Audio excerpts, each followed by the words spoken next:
जय हिंद दोस्तों। अगर आप सिर्फ 10th पास हैं और सरकारी नौकरी का सपना देख रहे हैं तो ये वीडियो आप लोग की किस्मत बदल सकता है। रेलवे ग्रुप डी का फाइनली नोटिफिकेशन जो है वो रिलीज कर दिया गया है और बहुत ही बेहतरीन सैलरी यहाँ पर आप लोग को मिलने वाली है। लेकिन ध्यान से सुनना, एक छोटी सी गलती ना आप लोगों का एप्लीकेशन रिजेक्ट करवा सकती है।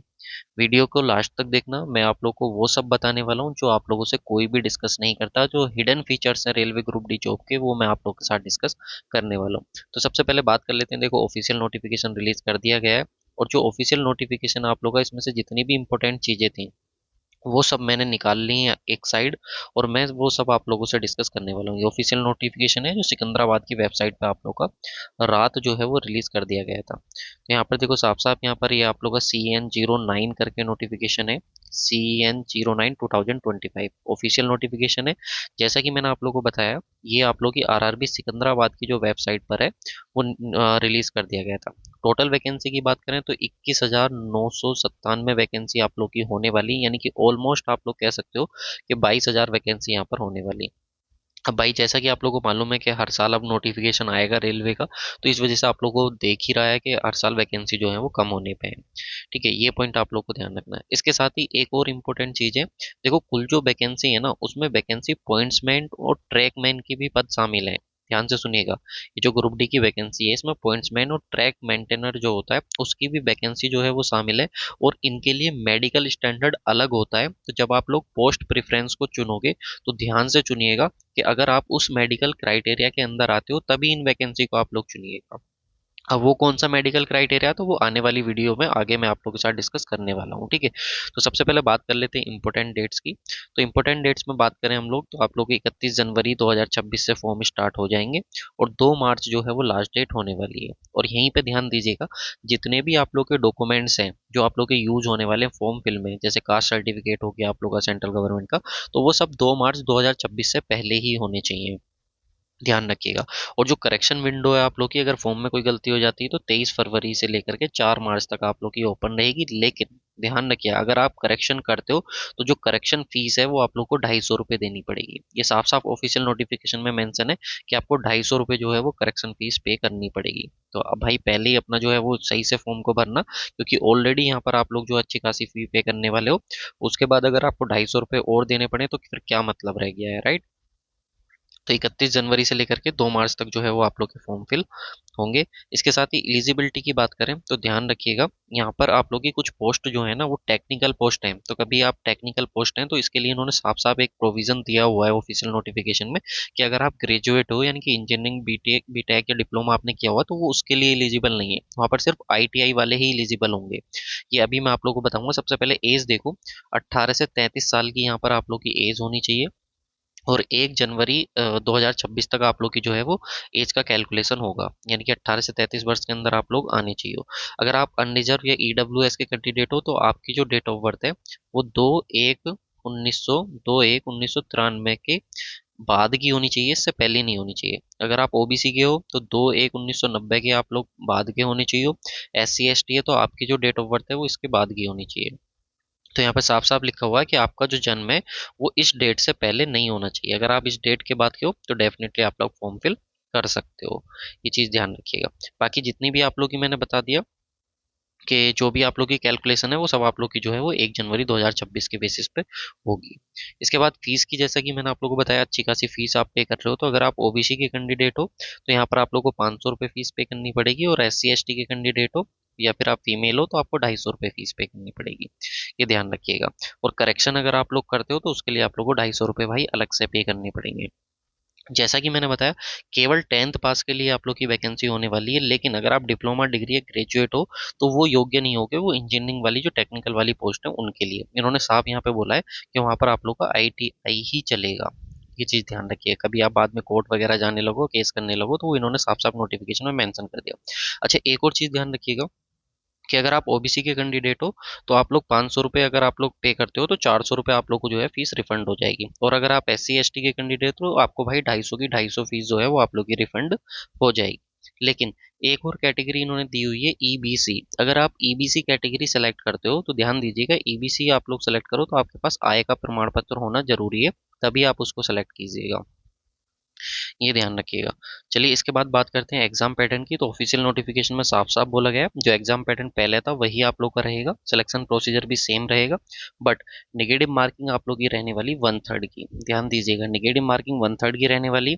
साइंस के 25 क्वेश्चन रहेंगे, एनसीईआरटी का टोटल सिलेबस रहने वाला। अगर आप साइंस पढ़ना चाह रहे हो एनसीईआरटी का total with questions with PYQ, तो आप लोग हमारे इस चैनल को सब्सक्राइब कर सकते हो। यहाँ पर मैं आप लोग को रेलवे का साइंस स्पेशली पढ़ा रहा हूँ, राइट।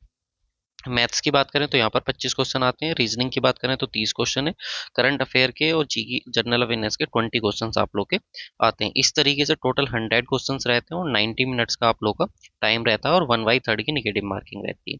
सिलेक्शन का प्रोसीजर बड़ा ही सिंपल है। सबसे पहले आपको सीबीटी क्वालिफाई करना पड़ेगा। सीबीटी के बाद आप लोग का पीईटी होगा यानी कि फिजिकल इफिशियंसी टेस्ट होगा। इसके बाद डीवी और मेडिकल होगा और फाइनली जो है वो आप लोग को जॉब मिल जाएगी।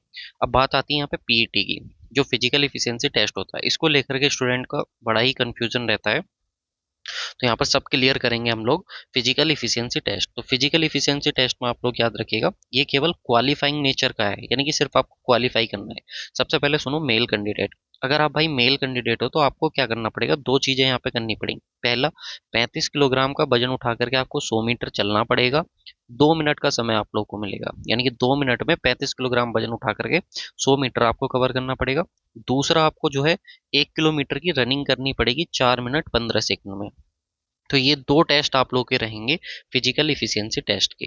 ठीक है, वहीं पे हम लोग बात करें फीमेल की, तो फीमेल कैंडिडेट अगर आप हो तो आपको 20 किलो वजन उठा करके 100 मीटर चलना पड़ेगा 2 मिनट के अंदर अंदर, और साथ में आप लोगों को 1 किलोमीटर की रनिंग करनी पड़ेगी 5 मिनट में। तो दो ही फिजिकल स्टैंडर्ड टेस्ट फीमेल के लिए हैं और दो ही आप लोग के मेल के लिए हैं। ध्यान दीजिएगा, ठीक है। कोई भी इन चीज़ों को कवर नहीं करता, बट अपन सारी चीज़ों को कवर करेंगे। और वीडियो अच्छी लगे तो प्लीज़ लाइक ज़रूर कीजिएगा यार, क्योंकि बहुत मेहनत लगती है ऐसी चीज़ें निकाल करके फिर आप लोगों को जो है हर एक चीज़ के बारे में बताना।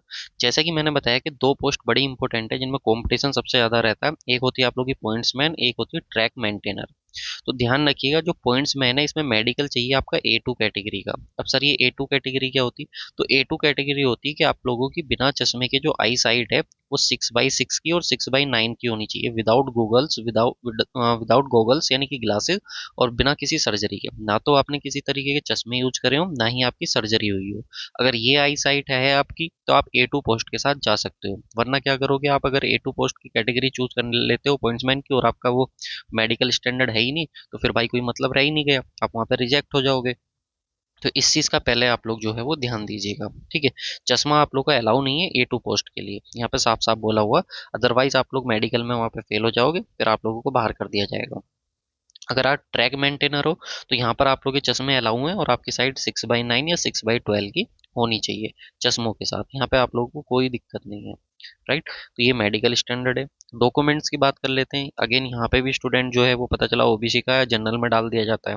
तो भाई अगर आप ओबीसी के कैंडिडेट हो, नॉन क्रेमी लेयर के कैंडिडेट हो, तो आपका जो सर्टिफिकेट है वो 1 अप्रैल 2025 से लेकर के 2 मार्च 2026 के बीच का आप लोग का होना चाहिए। ओवरऑल जो लास्ट डेट है फॉर्म की 2 मार्च 2026, इससे पहले का सर्टिफिकेट आप लोग का होना चाहिए सेंट्रल गवर्नमेंट के फॉर्मेट में। ध्यान रखिएगा।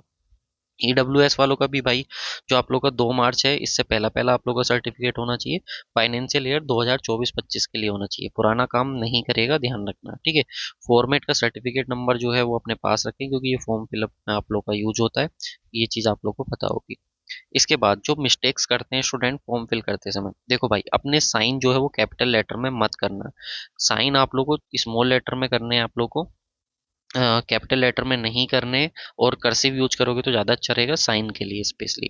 और जब आप साइन करोगे तो ध्यान रखना ब्लैक इंक होनी चाहिए आप लोग की, और वाइट जो है वो होना चाहिए बैकग्राउंड। वाइट बैकग्राउंड पे ब्लैक कलर की इंक से अगर साइन करोगे तो वो ज़्यादा बेहतर होंगे।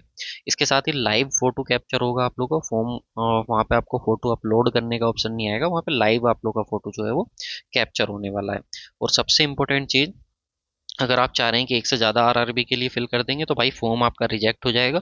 आप केवल एक ही आरआरबी के लिए फिल कर सकते हैं। अब जिसके लिए आपका मन करे उसके लिए आप लोग जो है वो फिल कर दीजिएगा।